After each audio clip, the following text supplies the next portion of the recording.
nossa morte. Amém.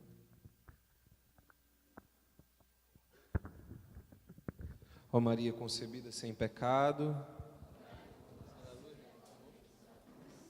Ó Maria concebida sem pecado. Ó Maria concebida sem pecado. Tem umas 7 cadeiras do lado de cá, pode vir.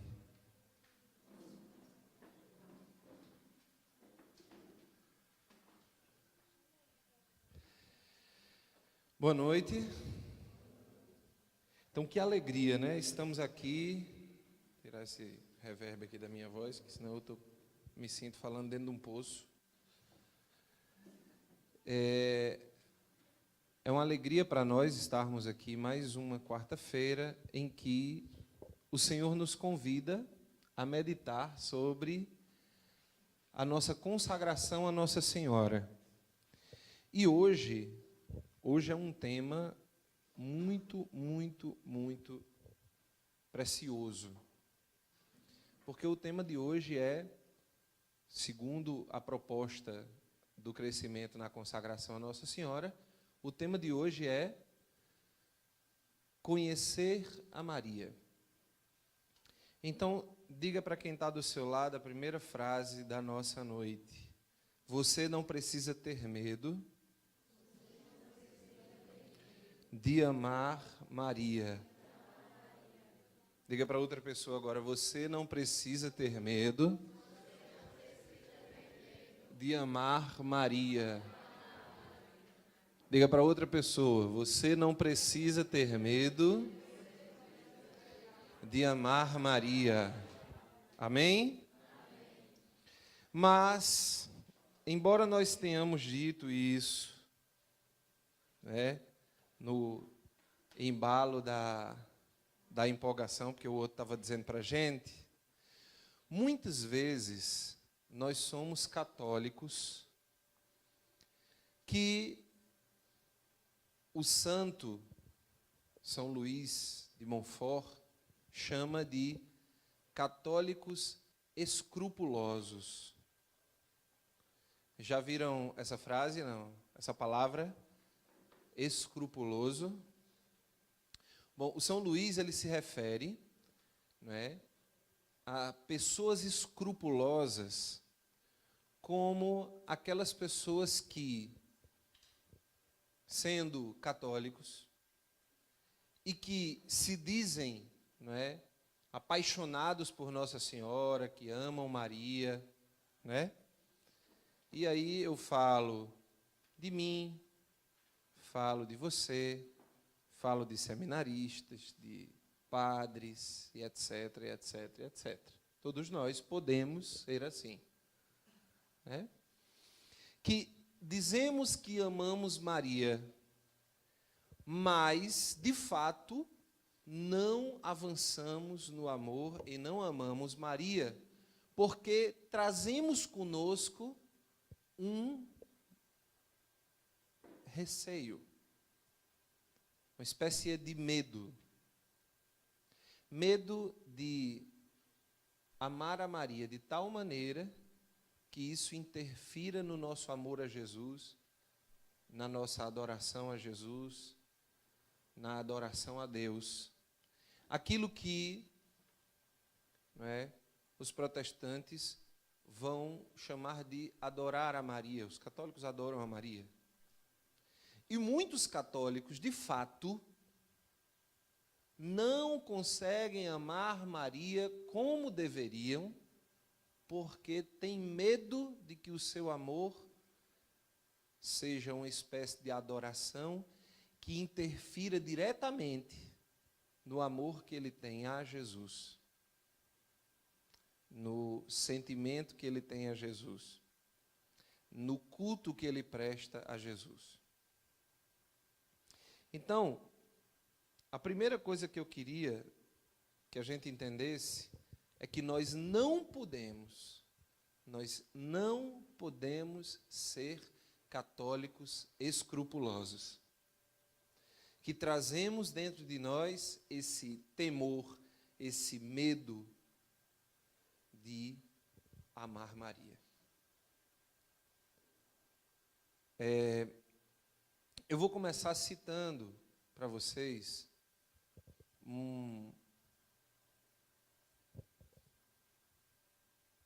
uma colaboração de um cardeal da Igreja Católica chamado Cardeal Newman, John Henry Newman.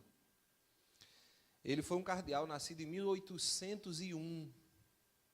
1801, morreu em 1890. E o cardeal Newman, naquela época, veja, século XIX, o cardeal Newman mostrou, através dos seus estudos, que os países que tinham devoção a Maria, uma forte devoção a Maria, eram países que estavam resistindo à secularização.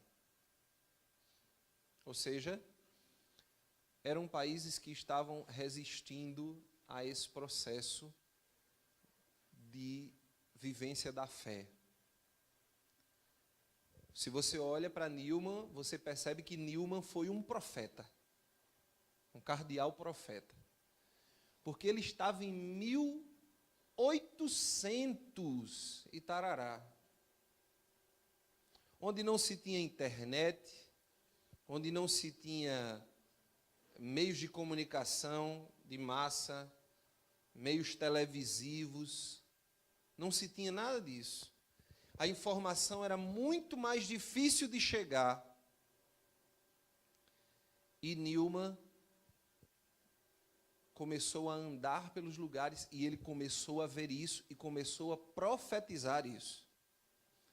Ele começou a observar claramente que Portugal, Espanha, Itália, França, eram países cuja fé, ou seja, cujo amor a Deus, a adoração, tudo isso resistiam ao processo de secularização, ou seja, resistiam ao processo de destruição da espiritualidade. Por quê? Porque naquela época, a devoção a Maria, então é isso que constata o cardeal Newman, a devoção a Maria fazia, segundo ele, com que o amor a Deus fosse mais forte naqueles lugares. E ele começou a perceber que países que tinham perdido a devoção a Maria, que tinham perdido o amor a Maria, estavam perdendo também o amor a Deus, a sua fé, sua catolicidade. Muito claramente, países que estavam em massa se convertendo à Revolução Protestante, estavam perdendo a sua fé. Reparem, Inglaterra, Alemanha, países ali da Irlanda, países mais de cunho protestante, hoje são os países com as igrejas mais vazias que se tem. Países que, para você achar um jovem numa igreja, você tem que andar muito para achar.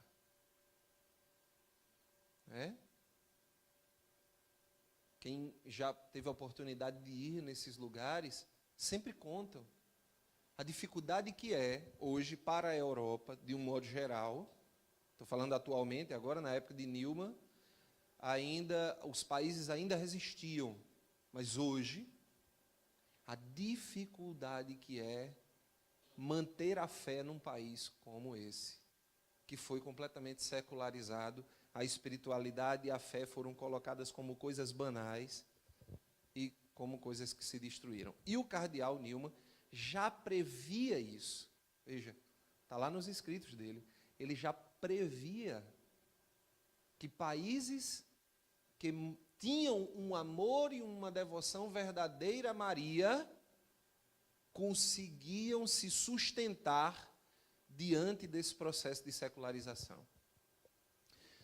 Quem era Newman? Só para vocês terem uma ideia. Newman era um sacerdote anglicano, ou seja, ele era um protestante,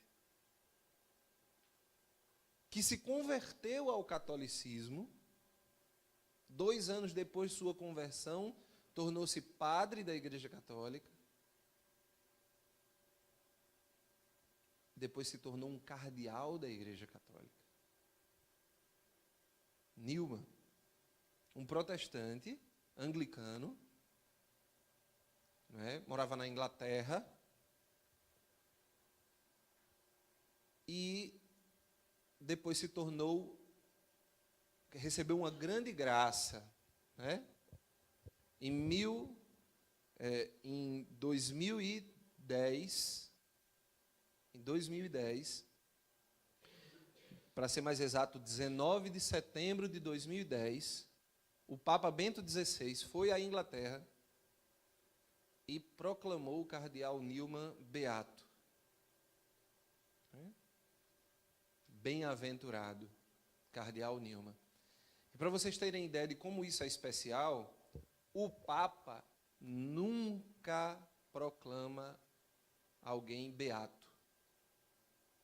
A proclamação de beatos é reservada a outros cardeais. O Papa delega a outros cardeais, deixando para ele apenas a proclamação da canonização. O Papa só proclama santos, canonizados. Beatos são proclamados por cardeais. Mas Bento XVI fez questão de ele mesmo proclamar beato. Uma concessão. Não feita, né, até então. Tamanha a importância que tinha o cardeal Newman. E o Bento XVI cita o cardeal Newman em muitas circunstâncias, porque ele diz que aquilo que o cardeal Newman escreveu foi de uma riqueza para a igreja que revolucionou a teologia. Certo? Ele escreveu mais de 70.000 cartas sobre temas diversos, espiritualidade, doutrina, teologia. Então, está apresentado o sujeito, né? Bom, essa pessoa, esse beato, esse bem-aventurado, disse que os países que tinham amor e devoção a Nossa Senhora tinham também maior amor e devoção a Deus. Sustentavam a sua fé. Isso é muito bonito, né? Isso é muito bonito. Você vê, olhem, os países, não estou querendo arrumar confusão com o protestantismo. Estou dando um dado. Reparem que os países de maioria protestante, pode olhar lá, olhe mundialmente, os países de maioria protestante, eles fizeram as maiores adesões contra a fé que nós podemos ter. Vamos lá, a gente sabe, nos Estados Unidos a maioria é protestante, né? É pena de morte, é casamento gay, etc, etc, etc. Aborto, em tantos outros países, aborto, não é isso? Por quê? Se a gente for pela análise de Newman, né? Perderam o amor a Nossa Senhora, perderam também o amor a Jesus. Perderam o amor a Deus. E quando um país perde o amor a Deus, ele se seculariza. Mas a gente vai mostrar por quê. Perder o amor a Nossa Senhora nos leva, de certo modo, também a perder o amor a Deus. Estou dizendo que os protestantes não amam a Deus, não, tá certo? Não é isso que eu estou dizendo, não. Estou dizendo que, se eu amo a Maria, eu tenho uma sustentação maior no meu amor a Deus. Eu vou mostrar por quê. Bom, eu queria que você abrisse sua Bíblia no Evangelho de Lucas, capítulo 2, versículo 51. Se você não trouxe sua Bíblia, você pode, se quiser, abrir no seu celular para acompanhar. Lucas, capítulo 2, versículo 51. Todo mundo abriu? Lucas 2, 51. Nós estamos falando sobre, nesse texto, estamos falando sobre Jesus já grande, não é? Com 12 anos, segundo a Bíblia, não é? E Jesus se perde dos seus pais, porque vai ao templo. E quando Jesus vai ao templo, se perdeu dos pais, Maria e José ficaram loucos, preocupados, porque perderam o menino. E quem era esse menino, né? Não era um menino qualquer que eles tinham perdido, né? Primeiro era seu filho, depois era o Filho de Deus. Então imagina a preocupação que ficaram os dois, né? Maria e José. Quando eles encontram Jesus, dão logo uma boa reclamação. Está lá,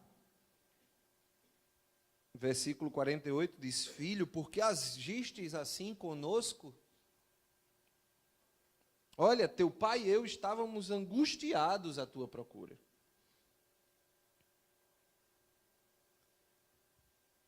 E ele responde: Por que me procuráveis? Não sabíeis que eu devo estar naquilo que é do meu pai? Parece uma resposta desaforada, né?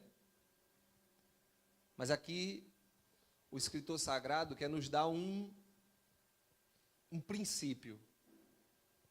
O princípio é de que Jesus sempre fará a escolha pelas coisas do Pai.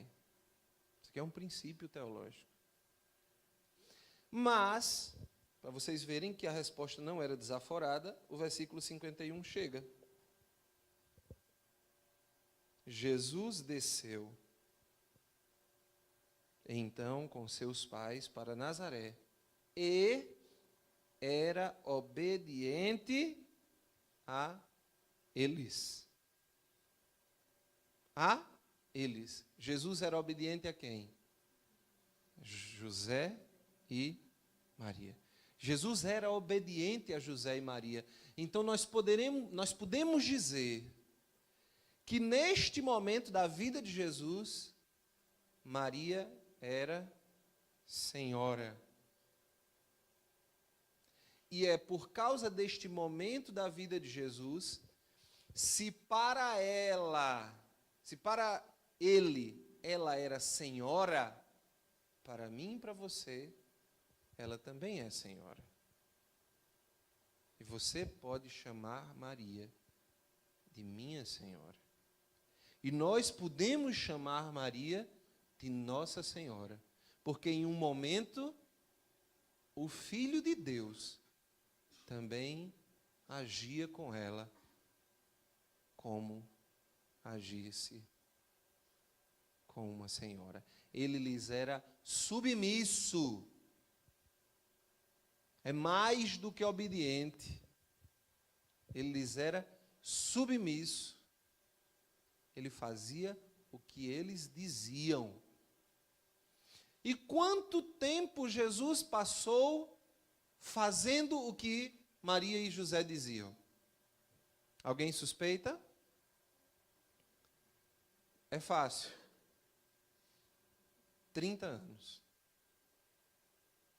30 anos. E quando o Frei Júnior esteve aqui, ele nos ensinava que se nós de fato andássemos na escola de Jesus, nós não levaríamos o treinamento da nossa vida de modo assim tão descuidado. Porque Jesus treinou 30 anos, era assim que o Frei dizia, Jesus treinou 30 anos para exercer 3 anos de ministério. Ora, para trabalhar durante 3 anos, ele treinou 30. Por 30 anos, Jesus era obediente a Maria e a José. Por 30 anos. E foi obediente até o último minuto. Até o último minuto. E quando foi o último minuto? Alguém suspeita? Não. O último minuto, estou falando simbolicamente, né, gente? O último minuto de obediência, digamos assim, de submissão, aonde Jesus faria tudo aquilo que Maria e José diziam, foi até o capítulo 2 do Evangelho de João. Quando eles vão até uma festa de casamento, chegam na festa de casamento todos, e no final da festa de casamento, faltou vinho, e Maria olha para Jesus e diz, eles não têm mais vinho, e ele, como um filho que foi obediente por 30 anos, sabia muito bem o que Maria queria dizer com meias palavras. Né? Ele sabia, obviamente, que ela estava dizendo para ele, faz alguma coisa. Eles não têm mais vinho. E Jesus olha para ela e diz assim, mas ainda não é chegado o meu tempo. Veja, Jesus estava num tempo. Era o tempo de treinamento, o tempo de submissão a José e a Maria, o tempo em que Maria era sua senhora.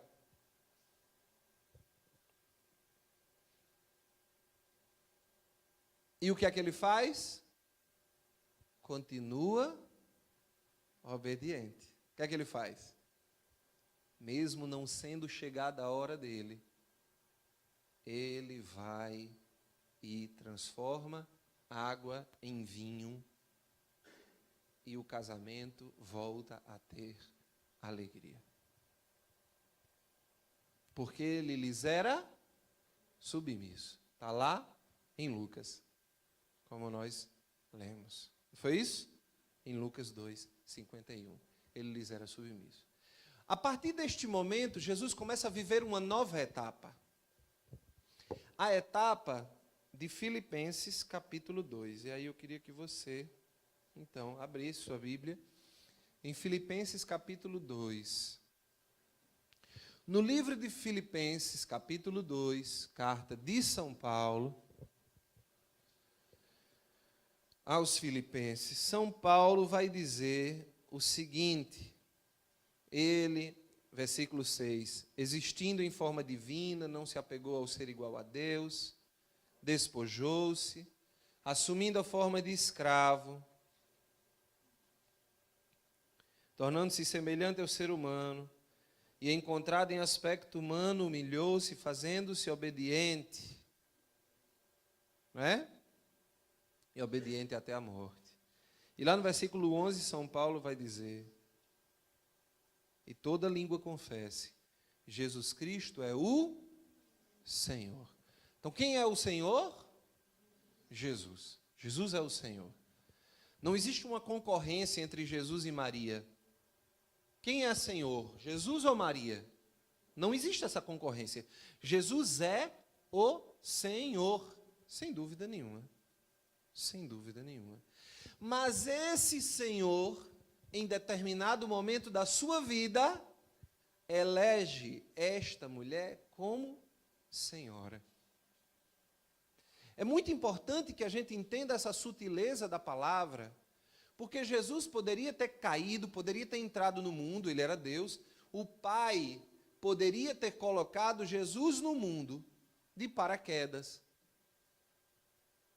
nascido de um estalar de dedos, nascido de uma palavra, pronto, aparece ali uma pessoa. Pô, ele poderia ter feito dessa maneira. Do mesmo jeito que ele pôde imprimir dentro do ovário de Maria, né? Colocado lá, não sei se eu falei certo aí a fisiologia, mas colocado lá no ventre de Maria, não é? Uma identidade masculina para ser fecundado. Em outras palavras, né, o Senhor colocou um espermatozoide, se nós podemos dizer assim, eu não sei qual é o processo não, estou chutando, tá certo? Dentro do ventre de Maria. E ela engravidou. A gente sabe que de um modo natural é isso, né? O espermatozoide entra no óvulo, né? E ali ele é, então, fecundado. É isso? Pois de alguma maneira Deus fez isso. E do mesmo jeito que fez isso, poderia ter feito de várias maneiras. Mas, aqui é onde está a força da palavra, ele quis fazer assim. Ele não precisava de Maria, mas ele quis precisar de Maria. Ele não precisava de uma mulher para colocar Jesus aqui, mas ele quis colocar Jesus aqui por uma mulher. E aí, meus irmãos, eu vou dizer uma coisa. Se Deus quis, era sua vontade. Se era sua vontade, era a melhor forma de fazer. Pode não ser a única, mas é a melhor. Não é? Porque Deus quis assim. E quando Deus quer assim, é porque é o melhor. Ontem eu escutei uma música que me converteu de uma maneira muito profunda. A música dizia assim: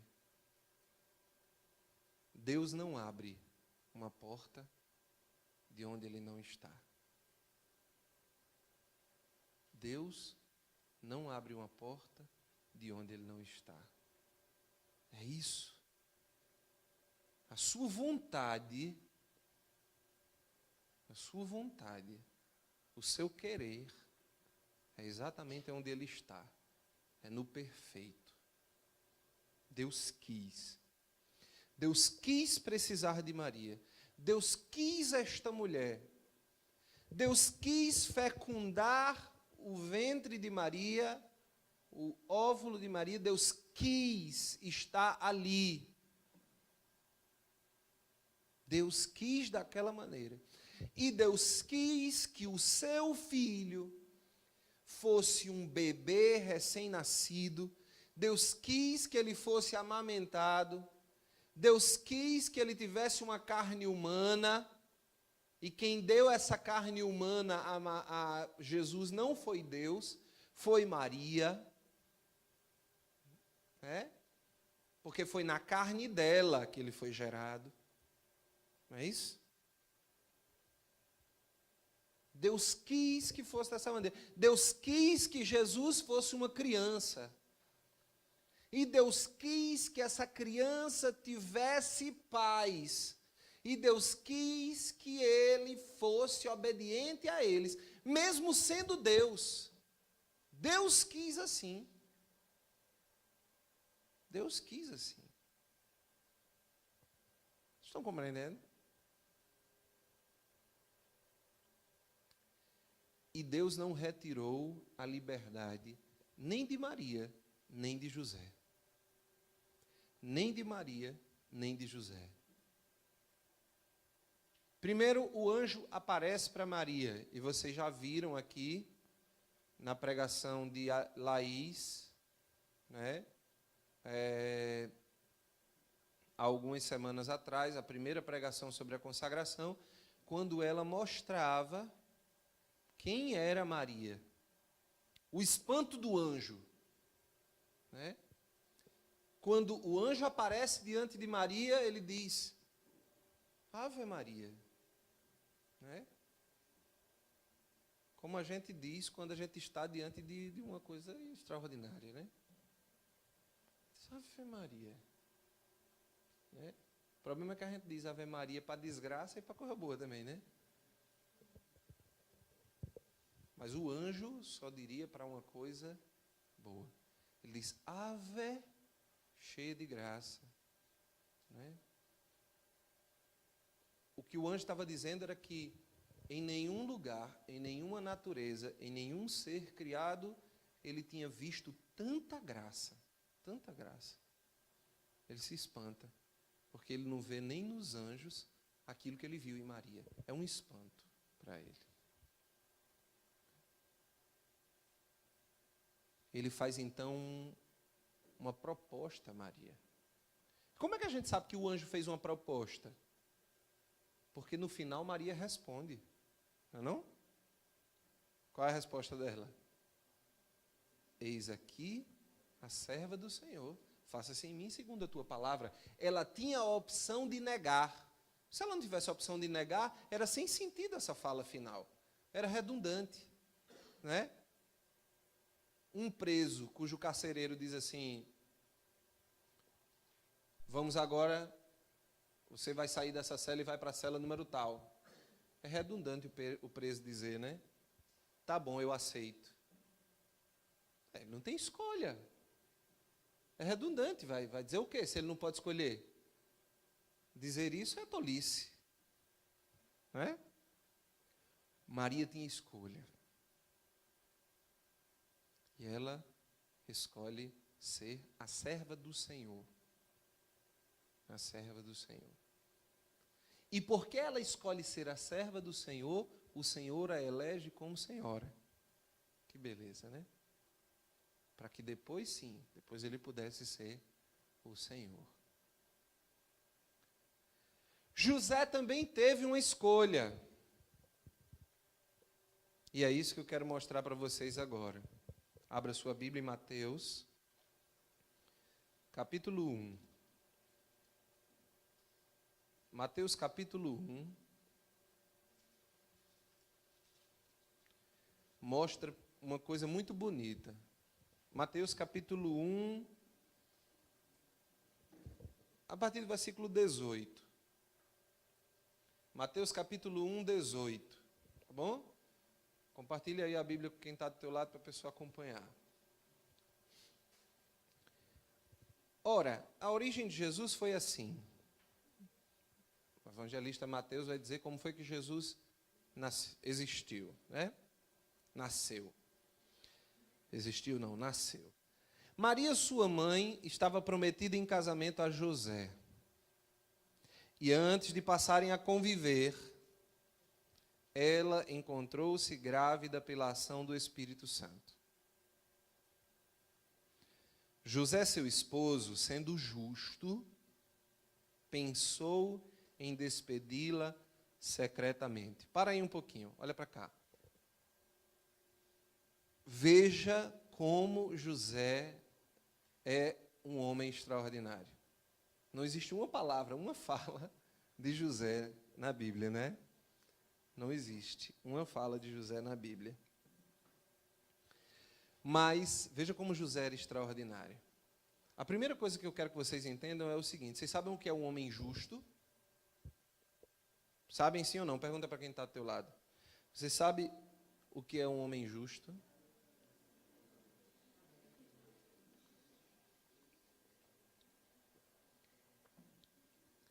Quem aqui é advogado, faz direito, alguma coisa do tipo assim? Pode levantar o braço sem medo de ser feliz. Estuda direito. Vamos lá. Pode levantar a mão, Eliara, viu?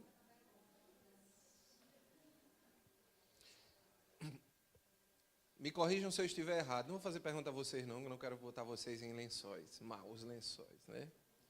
Me corrijam se eu estiver errado. A justiça serve para restaurar o equilíbrio entre relações, digamos assim. Correto? Certo ou errado? Sim ou não, gente? A justiça serve, então, para equilibrar. Para deixar as coisas equilibradas. Um homem justo, biblicamente falando, não estou falando civilmente, e não estou falando pelo direito, estou falando pela palavra de Deus. Um homem justo é aquele cuja vida reestabeleceu um equilíbrio com a vontade de Deus. Compreendem? Portanto, um homem justo é um homem santo. Deu para entender? Quando a Bíblia falar justiça, ela está falando santidade. Ela não está falando em vingança. Ela não está falando em arrumar a sociedade do ponto de vista material, com assistências, recursos, divisão honesta e equitativa de terras. Ela não está falando isso. A palavra de Deus não está falando isso.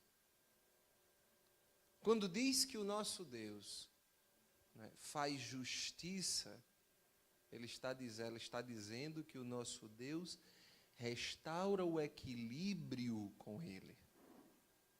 Leva à santidade. Então, quando a Bíblia diz que José era um homem justo, e está aqui aonde? Versículo 19. José, seu esposo, sendo justo. Pode trocar a palavra e botar sendo santo. Sendo santo. Porque se José fosse justo, conforme o nosso pensamento jurídico, ele tinha que denunciar Maria. Compreendem isso ou não?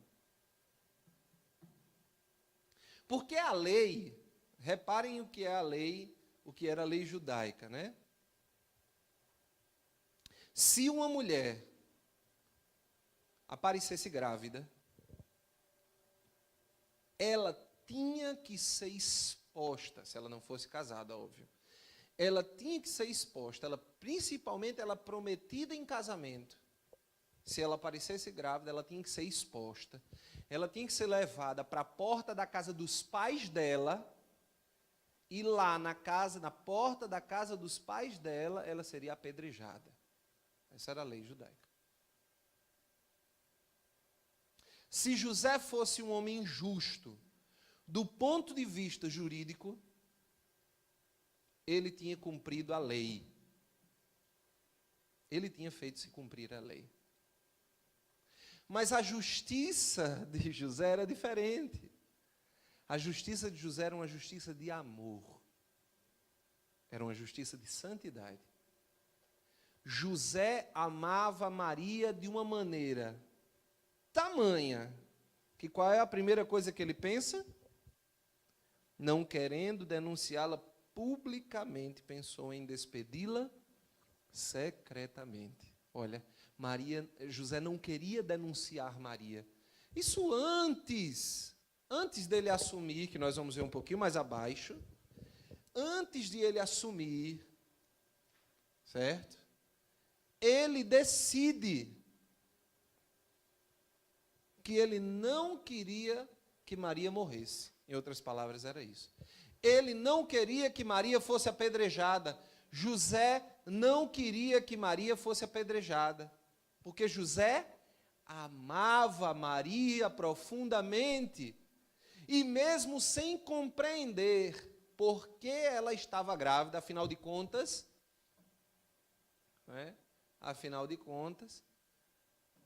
Como é que ele ia fazer? Como é que isso se processava dentro da cabeça de José?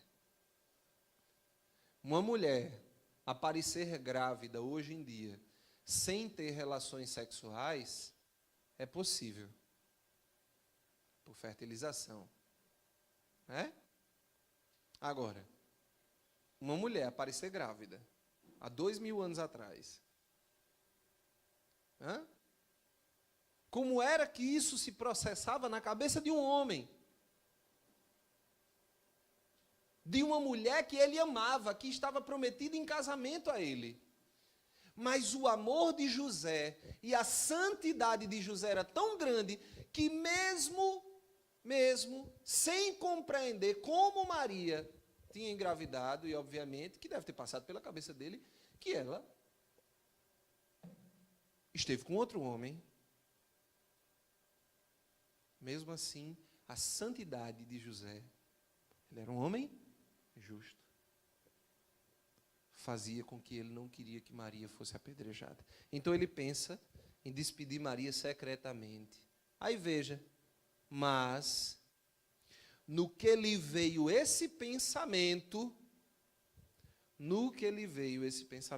apareceu-lhe, versículo 20, um sonho, um anjo do Senhor, que lhe disse: José, filho de Davi, não tenhas receio de receber Maria. Olha para quem está do teu lado, pergunta o nome da pessoa que está do teu lado, se você não souber. Sabe o nome da pessoa? Sabe? Então você vai dizer o nome da pessoa, certo? Fica vocês dois aqui, vocês dois ali. E eu vou dizer aqui, Igor. Diga para o nome da pessoa que está ao seu lado. Igor. E vocês dizem aí o nome da pessoa. Disse? Sim ou não? Se for mulher, você diz filha. Se for homem, você diz filho. Filho de Davi. Não tenhais receio de receber Maria. Diga de novo o nome da pessoa e diga filho de Davi. Não tenha medo de receber Maria. Amém? Irmãos, é o anjo do Senhor quem está dizendo: não tenha medo de receber Maria. Estão compreendendo isso? Não é um padre que está dizendo, não. Vocês estão compreendendo? Não é um santo que está dizendo, não. É o anjo do Senhor, na palavra de Deus, que está dizendo a um homem santo: não tenha medo de receber Maria. O que significa dizer que em momento nenhum receber Maria faz com que o meu coração se divida e deixe de amar a Deus. Porque se isto acontecesse, o anjo não diria para José não ter medo de receber Maria. Entendem? Compreendem ou não? Sim ou não? E eu queria dizer para vocês, Maria, o anjo não disse isso a José apenas como uma estratégia.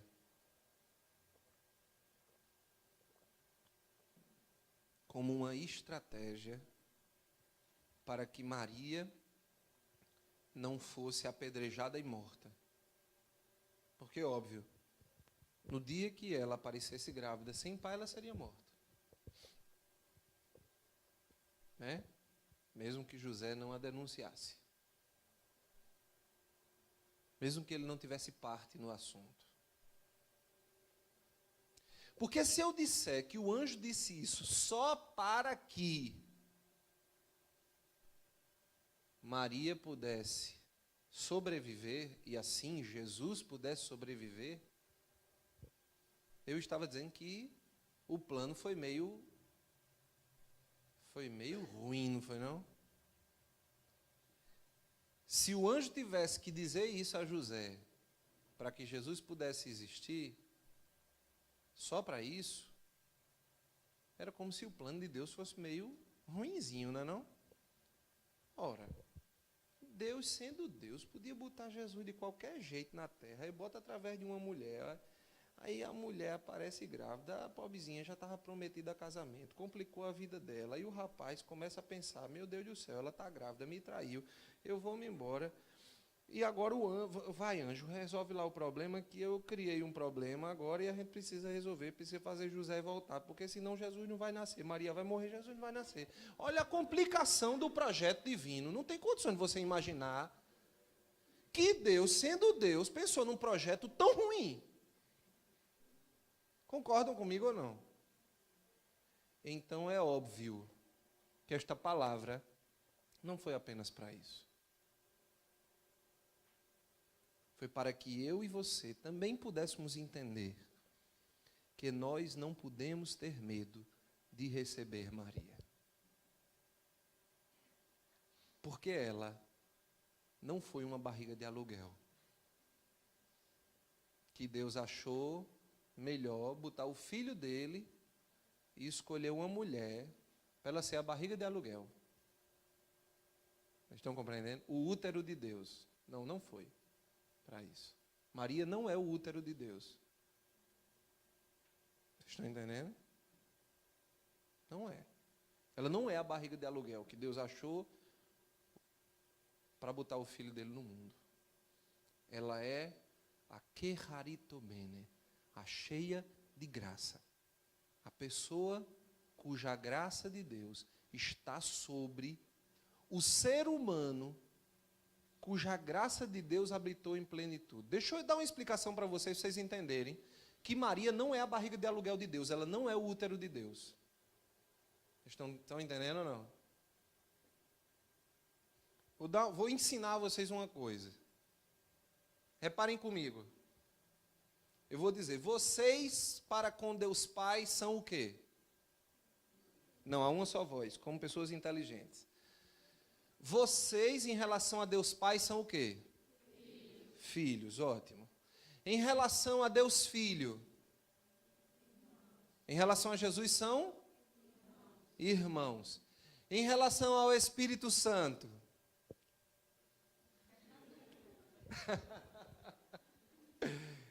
em relação ao Espírito Santo, nós somos templos. Não é isso? Está na palavra de Deus? Vós sois o templo do Espírito Santo. Olha que bonito, né? Descobriram hoje, não foi? Não, já estava na palavra. Só não estavam fazendo associação, não foi isso? Então vamos repetir. Vocês, em relação ao Pai, são o quê? Em relação ao Filho. E em relação ao Espírito Santo, templos. Esta relação, ela é para todos os seres humanos, sim ou não? Todos os homens e mulheres nascidos até hoje, desde Adão e Eva, inclusive eles, têm para com a Trindade esta relação, sim ou não? Não. Há uma exceção. Uma única exceção dentre os bilhões ou trilhões, que eu não sei qual é o número, de pessoas já nascidas na história deste mundo. Há uma exceção. Uma exceção. Adão e Eva eram filhos de Deus Pai. Adão e Eva iam ser irmãos de Deus Filho. Adão e Eva era para ser templos do Espírito Santo. Mas há uma exceção na história da humanidade. Maria. Em relação ao Pai é igual, né? Maria é filha de Deus Pai. Mas em relação ao filho, ela é o quê? Eita, já mudou. E em relação ao Espírito Santo? Esposa. Acabou tudo, destruiu. Como é que na história da humanidade inteira, a única exceção que foge à regra das relações é Maria. Mas ela não foge assim um pouquinho, não, ela foge drasticamente. Porque a nossa relação com Deus, ela é distante. Vocês estão nós somos filhos, mas é aquela coisinha, ela é Deus, né? E eu sou só eu. Jesus é meu irmão, né? Jesus é meu irmão porque ele quis ser, né? E eu sou templo do Espírito Santo porque Deus tem misericórdia, né? Não sabia ele que o Espírito Santo ia morar num chiqueiro tão grande.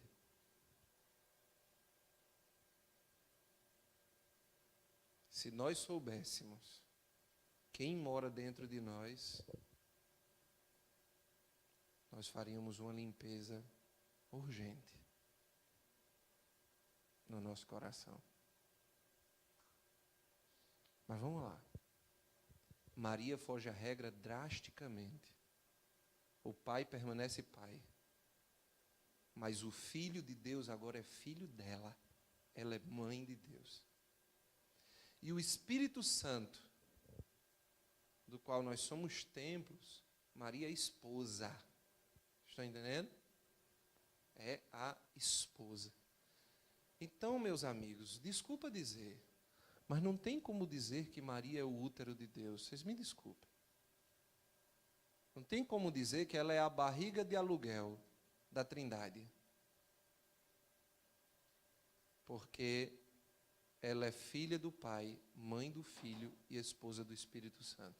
Nenhum ser humano tem a relação com a Trindade que Maria tem. Nem tem, nem nunca terá. Nunca terá. E para finalizar,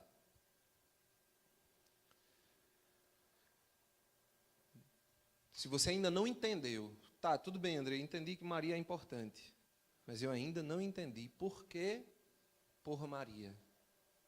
Por que por ela? Por que tem que ir por ela? Porque é melhor ir por ela. Você vai entender agora. Então, abra a sua Bíblia em João, capítulo 14. Eu não vou dizer o versículo agora para poder introduzir para vocês a ideia. Estamos de acordo, todos os católicos, estamos de acordo. Todos nós devemos fazer o caminho que Cristo fez? Sim ou não? Todos nós estamos de acordo com isso? Sim ou não? Sim. Todos nós devemos fazer o caminho que Cristo fez, não é isso? Isso engloba o quê? Isso engloba despojamento. Não é isso? Despojamento. Se você se acha grande demais, tem que ficar pequeno. Se você se acha pequeno demais, né, e está lá afundado nas suas misérias, você tem que saber que Deus é maior que suas misérias e que te ama apesar delas, senão você não vai caminhar. Você precisa se despojar das suas misérias ou riquezas, você precisa abandonar. Não é isso? Mas tem um passo depois. Primeiro leiam aí comigo